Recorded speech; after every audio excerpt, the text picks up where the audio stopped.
राष्ट्रीय किसान मजदूर महासंघ की पीसी शिव कुमार शर्मा काकाची का बयान। अमेरिका के दबाव में भारत सरकार कर रही काम। फ्री ट्रेड एग्रीमेंट कर रही केंद्र सरकार। गेहूं, चावल, रबर, तेल और शक्कर ली जाएगी अमेरिका से, जबकि भारत इस मामले में है सक्षम।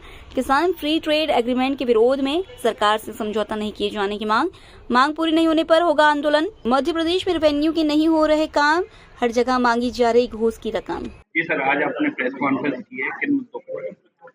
देखिए, प्रमुख मुद्दा हमारा है, राष्ट्रीय स्तर का है। America Bharat free trade agreement, Hindi में कहेंगे मुक्त व्यापार समझौता। मुक्त व्यापार समझौते में अभी तक भारत ने 20 देशों के साथ मुक्त व्यापार समझौता किया है। अमेरिका दुनिया के सभी देशों को सबसे ज्यादा किसानों को सब्सिडी देता है। मुक्त व्यापार समझौता में आप लोग सब जानते हैं कि गेहूं हमारे देश में 50 लाख मैट्रिक टन गेहूं सड़ जाता है हर साल। चावल का डंपिंग यार्ड बना हुआ है पूरा देश, चावल बहुत पैदा होता है हमारे यहाँ। फिर अमेरिका के दबाव में आप गेहूं का, चावल का, तेल का, दालों का, फल का, बादाम का, ड्राई फ्रूट का, चिकन का, मटन का आयात क्यों कर रहे हैं? अगर ये सब आप आयात करेंगे तो हमारी देसी मुद्रा नष्ट होगी और ये अनाज को हमको समुद्र में फेंकना पड़ेगा। इसके साथ ही किसानों की जो दाम है वो गिर जाएंगे।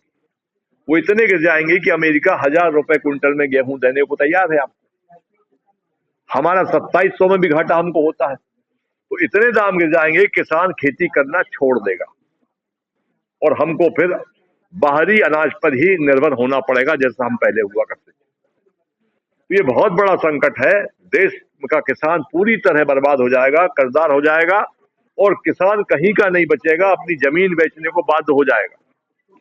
फ्री ट्रेड एग्रीमेंट किसी दुनिया के देश के दबाव में हम करते हैं तो हमारे लिए शर्मनाक बात है।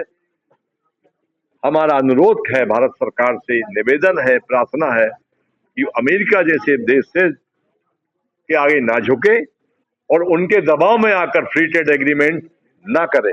अगर वैसा करेंगे तो राष्ट्रव्यापी आंदोलन के लिए हम तैयार होंगे और अब ये आंदोलन भारत की जमीन पर निर्णायक होगा। तो ये प्रदेश में लागू हो गया।